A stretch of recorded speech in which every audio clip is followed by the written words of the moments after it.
మెదక్ జిల్లా టెక్మాల్ మండల కేంద్రంలోని బీఆర్ఎస్ నాయకులను పోలీసులు ముందస్తు అరెస్ట్ చేశారు. అరికేపూడి గాంధీ ఎమ్మెల్యే కౌశిక్ రెడ్డిపై దాడి చేయడానికి నివసిస్తూ చలో హైదరాబాద్ కార్యక్రమానికి పిలుపునిచ్చారు. దీంతో బీఆర్ఎస్ మండల పార్టీ అధ్యక్షులు భక్తులు వీరప్పతో పాటుగా నాయకులను పోలీసులు తెల్లవారుజాము నుండే అరెస్ట్ చేసి స్టేషన్ కు తరలించారు.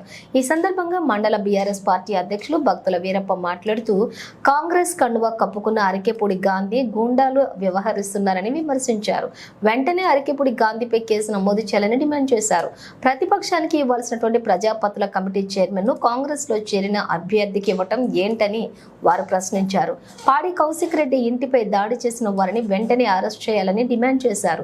ఈ కార్యక్రమంలోని మండల పార్టీ బీఆర్ఎస్ నాయకులు తదితరులు ఉన్నారు. ఈరోజు టేక్మాల్ మండలంలో మరి బీఆర్ఎస్ నాయకులను పోలీస్ స్టేషన్లో అరెస్ట్ చేయడం అనేటటువంటిది చాలా విచారకరం.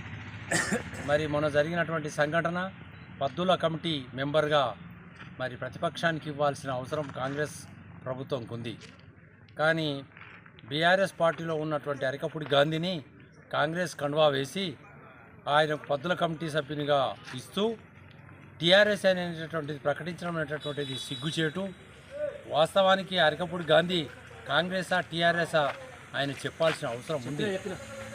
ఆయన టీఆర్ఎస్గా ఉంటూ కాంగ్రెస్లో చేరి పద్దుల కమిటీ సభ్యులుగా తీసుకోవడం అనేటటువంటిది సిగ్గుచేటు. ఈ సందర్భంగా కౌశిక్ రెడ్డి గారు, నీవు ఒకవేళ టీఆర్ఎస్ అని అంటున్నావు కదా, కాంగ్రెస్ కండువా ఎందుకు వేసుకున్నావు? వెల్కమ్.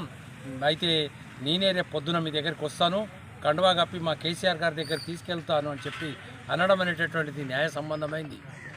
వెంటనే కౌశిక్ రెడ్డి గారిని హౌస్ అరెస్ట్ చేసి పోలీసులతో మోహరించి ఆయనను వెళ్ళనీయకుండా మరి అరికపూడి గాంధీ గారు మరి తన బలగంతో ఒక 100 మంది గుండాలతోటి మరి కౌశిక్ రెడ్డి గారి ఇంటి మీదకి వెళ్ళి దాడి చేయడం అనేటటువంటిది అప్రజాస్వామ్యము. దీనికి పిలుపుగా మా ప్రభుత్వము ఈరోజు అరికపూడి గాంధీ గారి ఇంటికి వెళ్లాల్సిన అవసరం ఉండే.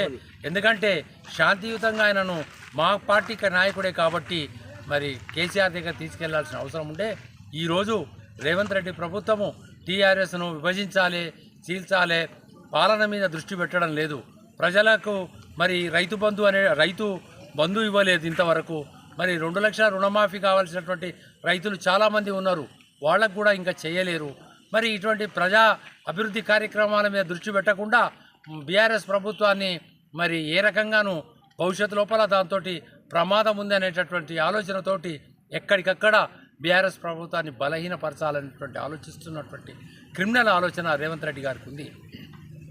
ఆయన ముందు నుంచే మరి ఓటు నోటు కేసులో ఉండి మరి ఈనాడు ఒక క్రిమినల్ కేసు ఉన్నటువంటి నాయకుడు ముఖ్యమంత్రి అయితే మరి రాష్ట్రం లోపల శాంతి అనేటటువంటిది కొరవడుతుంది, మరి అశాంతి చెలరేగుతున్నటువంటి పరిస్థితి ఉంది. కాబట్టి ఇప్పటికైనా ఈ సందర్భంగా రేవంత్ రెడ్డి గారికి మేము ఒకటే విజ్ఞప్తి చేస్తున్నాం, దయచేసి నువ్వు పాలన మీద దృష్టి పెట్టు, ప్రజాభివృద్ధి మీద దృష్టి పెట్టు, టీఆర్ఎస్ పార్టీ మీద నువ్వు శత్రుత్వ వైఖరిని విడనాడు. లేని ఎడల రాబోయే రోజుల్లో ఖచ్చితంగా నిన్ను గద్దెదించేది ఖాయమని ఈ సందర్భంగా తెలియజేస్తూ జై తెలంగాణ, జై తెలంగాణ.